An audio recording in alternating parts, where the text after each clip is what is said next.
Kulo niku mulai ngaji riyen itu mengumpulkan beberapa hadis tasbih yang tentang metode kalimatnya, bukan metode keyakinan. Nah, keyakinan tentu kita dalam hati selalu mau nopo tasbih, tapi ada metode kalimat. Metode kalimat itu begini, misalnya Sayyidah Juwairiyah ini kalau cerita riwayat dulu. Sayyidah Juwairiyah itu kan Kanjeng Nabi kalau gilir istrinya itu misalnya di subuh selesai, terus Nabi mau ke masjid. Ketika Nabi mau sholat subuh, Juwairiyah itu masih wiridan. Ketika Nabi sudah dari masjid, sudah sampai waktu duha. Waktu duha menurut standarnya ulama itu bentulu isamti ila qadri rumhin. Terus kira-kira itu cara batas pandangan mata itu 7 meter dari ufuk. Inazuril ain. Wong kuno nak darani kadar tak penumbang. Ya kira-kira 7 meter dari pandangan mata dari nopo ufuk. Ini rumah. Berarti nak wiridane mulai 4:30 nganti jam 5:30. Lho tak warai carane bener tapi rada nakal tak warai. Dari Kanjeng Nabi baru betul. Ulama udah ana nakale koyo Nabi. Lah Kanjeng Nabi baru subuh niki. Jadi ya, lho kok wiridan. Lho mulai mau wiridan.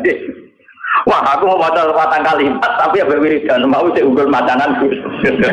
Lha iki tenan lho pian. Ya mau sik wiridan nggih. Aku mau 4 kalimat, nak mbok waca ping 3, gandeng mbek wiridan mulai napa? Niki bersamaan roh tanate wiridan. Gini itu Kanjeng Nabi carane wiridan, satu kata itu dirangkai, kemudian diyakinkan meninsijam, menyatu dengan fakta alam. Mana sampean kudu syukur. Sing elek, sing ganteng, sing sugih, sing larat kudu syukur. Engko tak wak ijazah. Mergo ini ngaji terlama sepanjang kula nyai. Jadi mulai tahun 1431 sampai 1430 napa? Mergo ini tak bari pas maghrib. Itu maghrib itu wis mlebu tahun 1432. Jadi ngaji terlama dalam sejarah saya. Jadi melewati antar tahun. Antar tahun. Ini kalau niati nangin dalam. Kalau nu gak ada anjani itikaf Rian biasa itikaf diambang. Saya gitu umat ngajak Mustafa bareng. Kanjeng Nabi cara ngajari kita begini. Jadi dan ini mesti tak sanggup mati. Kalau nak sanggup mati tampak pun cukup. Ternyata sudah benar. Tapi jangan tak sanggup nih benar urip. Jadi begini ya. Subhanallah itu kata sakral yang diwariskan mulai Nabi Ibrahim sampai ke Nabi Muhammad Shallallahu Alaihi Wasallam. Artinya Subhanallah ini maha suci Allah. Maha suci ini artinya ya tidak terbayang kayak apa bentuknya, terus kayak apa irodahnya, kayak apa maunya itu tidak terbayang. Ya sudah pokoknya Allah itu suci. Meskipun kita tidak pernah bisa menghadirkan makna kesucian itu sendiri kayak apa. Tapi kemudian sucinya Allah itu gimana? Kata Nabi ada dokholki ya sejumlah makhluknya Allah. Bahwa ngelek, wong pincang, wong nakal, maling, guntuk, bajingan, pokoknya ada dokholki. Pulau ini mau tasbih jenengan gusti sejumlah makhluk jenengan. Jadi artinya nak wiridan mulai 4:30 sampai 5:30 Juwairiyah mau. Itu orang mewakili seluruh alam raya. Nabi nakalan ada dan apa? Jadi ada dan apa?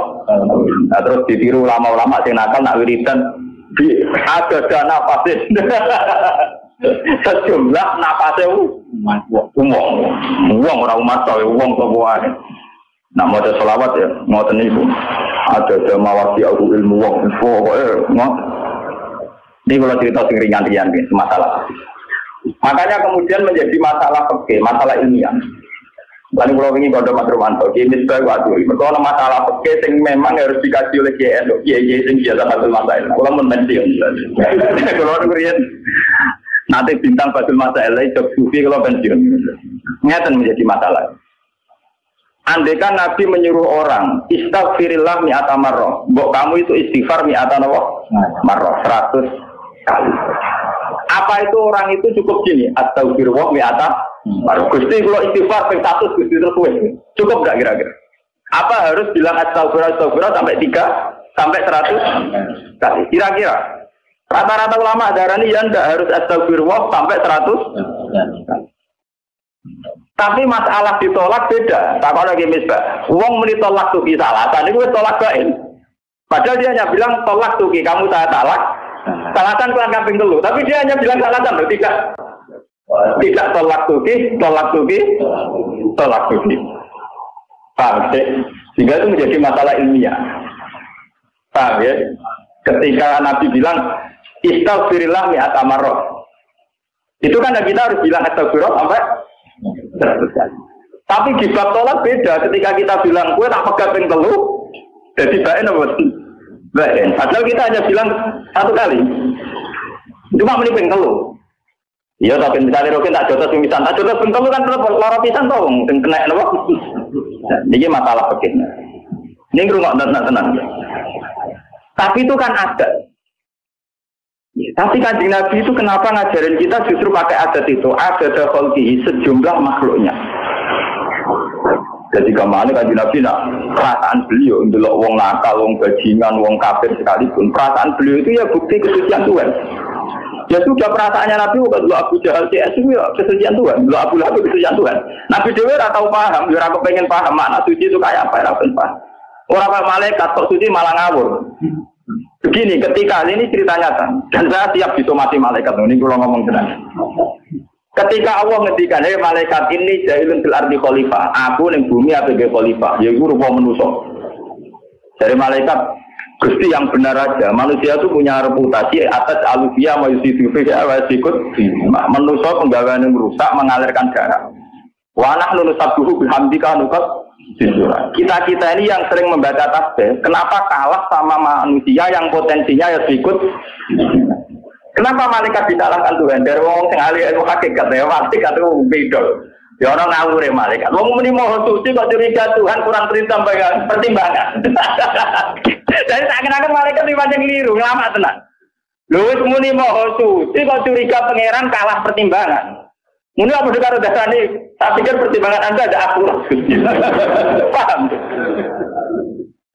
Nanti mensomasi dan nganggap pertimbangan pangeran buat apa? Akurat. Kalau balik. Malaikat itu agak pasti menusuk diangkat dari apa? Dia muni subhanallah kok curiga pangeran di keputusan orang akurat. Paham? Bener apa salahnya? Ya salah dong. Lha nek muni subhanallah do nak kok ngono wae. Kalau kalian balik, kenapa dalam diskusi Tuhan malaikat disalahkan? Padahal alasannya malaikat masuk akal. Gusti, kenapa engkau menciptakan manusia? Sing direputasi ya ikut simak mengalirkan darah. Kok kita sering baca tasbih, mentasbihkan jenengan. Malaikat artinya apa? Natijah apa kesimpulannya? Janggal kan? Janggal apa betul? Dan harus meyakini Allah Maha Suci kok jangan galak keputusan. Nah di sini pentingnya kalau ngaji dan terus.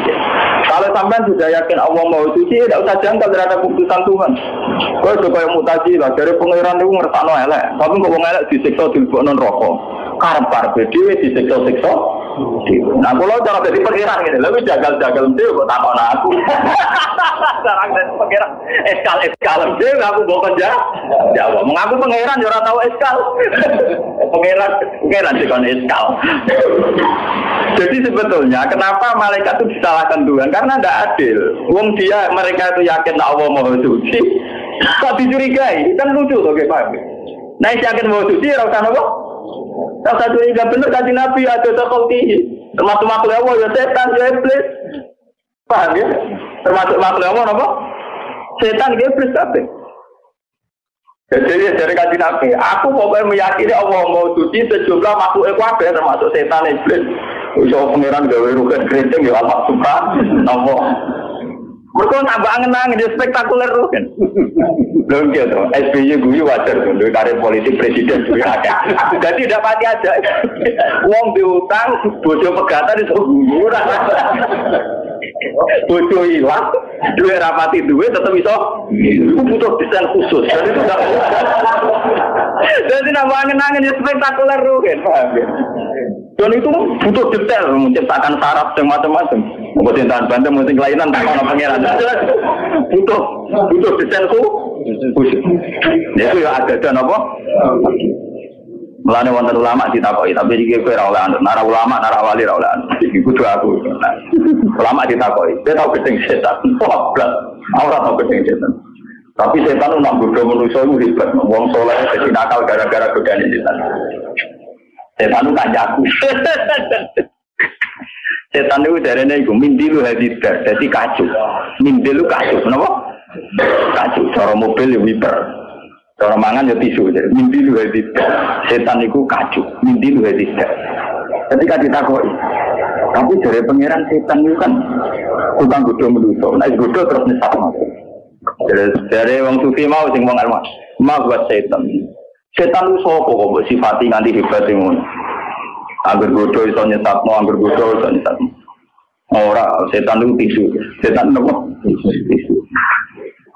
Nek kula niku ini mau ngaji sensitif, kudu orang ana tenan ben tahun baru kuwi iso berkawan mbek setan, Pak. Ngeten ilmune itu ngeten.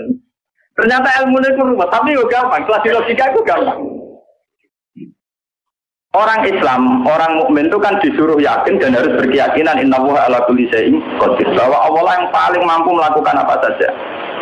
Sehingga menjadi perdebatan Mu'tazilah dan Ahlussunnah itu begini dulu. Kata Mu'tazilah akan janggal, kenapa Allah menghendaki keburukan, kemudian Allah pula yang menyiksa, kan tidak adil menghendaki diri sendiri, enggak disiksa-siksa. Jadi Mu'tazilah itu darahnya nak wong elek karepe setan, nak apik karepe pangeran. Lah Ahlussunnah ya tak oleh takok, berarti pangeran nak pola kalah. Mereka ning dunia agak elek timbang. Berarti pangeran tak kolak. Wah, Mu'tazilah enggak siap, pangeran kalah juga siap. Jadi ahli sunnah di soal perkara Allah ngarep elek kok nyiksa elek yo ora iso jawab. Mergo kesane kan yo ora adil, ngene kesane yo ora adil. Tapi wong Mu'tazilah diarani lah tapi urusan itu nyawa kelek, berarti karepe pangeran kalah. Ya mesti ya ora siap di pangeran kalah. Akhirnya wong loro sing zaman padha ulama, urung model kampus, urung model studi Bandung macam-macam, urung model enggak kok tapi ora tau untuk rumus. Paham nggih? Jarene wong loro ketemu kancane itu. Lah iya mula-mula ra ono Quran hadis ngajari bantah-bantah ngene iki. Dia germuni subhanallah wallahu akbar ya bar. Pokoke mau suci Allah mau agung. Lah iki terus senang akhirnya. Lah ya ora ngono darane Allah akbar apa sing mau besar. Ora kaya kuwe setan malah besar. Mergo setan menangan terus ora kaya kuwe malah kesane muji setan terus, kesane setan akbar, paham? Kesane setan setan menangan terus idene kasil terus sing akbar apa? Setan. Mulane kula anggap setan yo mintilu hadidar. Cara kula nggih kasus. Sak kula anggap setan itu kasus. Mulane ada hadis antik yang dan ini menunjukkan ilmu hakikat. Suatu saat kan Nabi bilang, dan ini hadis sahih. Tidak ada manusia kecuali digoda setan. Gitu ya. Wala anta ya Rasul, engkau juga digoda setan. Iya, tapi ning arepku tak dudukno Islam. Itu kan lucu. Ada hadis dan cerita nak. Iya to ya, ngene kayak besar oh hadis yo. Iya, tapi ning arepku setan tak dudukno. Dene gelem napa? Padahal lucu setan kok gelem napa? Itu maksudnya itu memang itu percaturan ilmu hakikat. Jadi memang di depan Tuhan itu ya setan ya dalam rencananya, manusia juga dalam rencananya, jin juga dalam rencananya. Jadi di depan Tuhan memang nggak ada masalah sama sekali. Ya subhanallah di wallahu akbar. Lu soal bingung karena kayak syariat dia monggo bingung tuh fitrah manusia dan itu sah. Jadi kayak udah nyesal. Gus selama ini kok iskal itu fitrah manusia. Nah, uang eskal terus, radio dua ya eskal, dibujuk judes ya nopo, eskal, ambil konco dineng ya eskal. Nak manusia penggawean nopo, nggak mau Gunung Merapi ya eskal. Padahal Gunung Merapi nak protes, sayang di sini kamu yang nempat di kawasan saya. Aku masuk nih gonku dewe kok. Aku makan dengan aku dewe. Misalnya Gunung Merapi ngomong lah sama Pop. Aku makan dengan aku dewe sing rene. Gak kecuali aku mau romam, lah aku jajan. Aku mau aku dewe misalnya. Jadi ini memang masalah, makanya kalau sampai tidak, artinya gini ya, ini contoh dialek kecil antara Tuhan, setan, manusia, para nabi. Itu terus menjadi ilmu hakikat. Tapi ilmu hakikat ketika dibukukan pasti menyesatkan. Karena itu nanti kayak kasus Husain Al-Halak, kayak kasus Sikijinan. Ya cukup ada ulama ngaji kayak gini. Bikin simulasi percontohan tidak usah dibukukan. Dan memang nggak boleh dibukukan. Kemudian kita pakai mujmalnya saja yang pasti benar. Gini gue subhanallah walhamdulillah wallahu akbar. Selesai. Mulane kula mboten seneng mek kitab-kitab tasawuf sing berlebihan awas godane setan, wong alim kadang keridu, wong sing saleh puluhan tahun kadang keridu. Nanti lama-lama jadi inna setan ala kulli syai'in qadir. Jadi setan ala kulli syai'in qadir. Lama-lama kamu pemuja setan. Mergo ning kono diceritakan ana ulama mulai cilik saleh nganti 20 tahun saleh. Dia murid ribuan, wong semono yo kalah mbek godane. Dadi setan itu menangan, paham menapa? Malah dadi gede, bergede menangan, paham ya? Nah, kula mau tak anggap pisu dene. Ati cilik dene ngadepi aku, kok tak anggap napa? Pisu mindi luhadita. Dan itu lebih ringan bagi kita sebagai orang pecinta Allah itu lebih ringan. Subhanallah. Jadi cara kulon ketemu setan tak tahu kok iki hati nami sing gawe sapa. Ya sing gawe aku ya Allah ya sampai ya apik setan apik termasuk setan apa? Makanya di Quran ya siapa saja yang di sini yang hafal Quran dengan ngaji saya itu harusnya ada janggal. Karena Quran sendiri beberapa kali ngendikan kama salis syaitan isqala lil insani fur kalam maka qala inni bari umminka inni aquwa rabbal alam ya. Jadi setan ngomong yo kan kafir, targete kafir, betok sing kafir. Aku ora melok kafir. Betok sing kafir ora melok kafir. Alasan setan ini apa kuwa? Aku mesti tenan pengiran, aku tahu roh. Bari ku setan mending ngene. Menuso cek gua ora tau ora swarga, ora ada pengiran lali matian. Aku tuh lho setan ora tau dino lho, piye lho. Setan ora tau mabuk, piye. Ora tau nyolong iki. Ya repot. Mulane Quran contoh, maka matal setan isqala lil insani kufur, tapi malah maka faro qala inni bari'um minka inni aquwa rabbal alamin.